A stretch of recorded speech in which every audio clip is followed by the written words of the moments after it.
We'll go now to Oli London, who is in Jerusalem as part of a diplomatic delegation visiting some of the kibbutz communities where the terror group Hamas committed atrocities on October 7th. Oli, great to be with you. You and I have talked many times before, but not about this.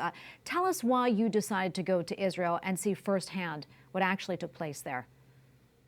Well, for me, I was absolutely horrified, like many Christians, what happened on October 7th when I saw videos of women being paraded through the streets after being killed, and images of children being killed, and really horrific scenes. And I was so appalled by that. But what shocked me more, Tracy, was the response by so many across the world in university campuses, from Columbia University to even Harvard, people that were either denying the events took place or celebrating it. And I thought that is a very disrespectful narrative for these innocent people. 1,200 people so brutally lost their lives that day. So I felt it was very, very important for me to actually go on the ground to visit kibbutz Kfar Aza today, where over 60 people lost their lives, and actually show the world the truth of what happened. Yeah, and I want to jump off of that, Oli. I want to talk a little bit more about that. So many of those people were brutally killed by Hamas militants, and many others were taken hostage as well. We have a quick clip of what you saw there, and we're going to talk about that on the other side.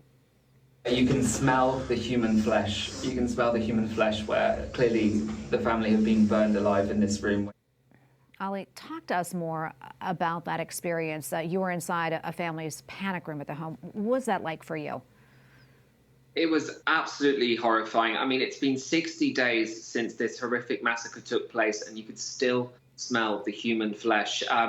The tactic used by Hamas in this specific kibbutz, they actually burned the family homes down to try and drive them out of their safe rooms. In other instances, they pulled the doors from the outside because they didn't actually have locks on the doors, because they were mainly used for rocket strikes as a safe room.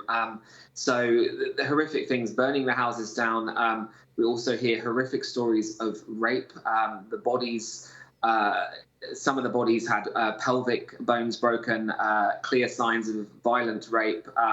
Some of them had their breasts cut off and shot in the head after being raped. And there was a story of one woman who had been raped by 10 different men. They shot her breast, grabbed it and threw it around the room laughing before they shot her in the head. So absolute horror scene. Yeah, it's hard to hear that. I want to talk a little bit more, unfortunately, about the women that were raped there at the kibbutz. They were not the only ones who suffered at the hands of Hamas, this horrific crime that the group uses as a weapon of war. On Monday, a special session was held at the United Nations to raise awareness about the sexual violence committed against women during the attacks. Many speaking at the meeting, including the Israeli ambassador to the UN, and he had some really strong words for the UN regarding its slow response to the accounts of Hamas's sexual crimes against Israeli women. Oli, I want to get your thoughts on that. It took the United Nations 54 days before they even commented to condemn the sexual violence against women.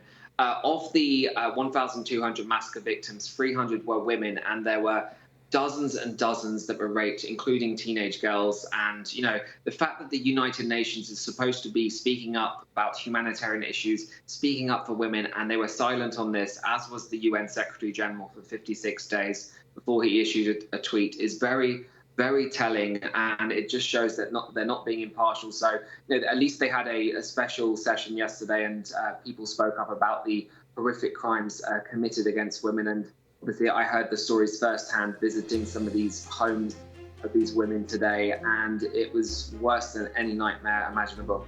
It's so hard to hear, but really important to talk about. People need to know these things. Oli, thank you so much for your time and speaking with us. Always good to see you. God bless you. Thank you. God bless you.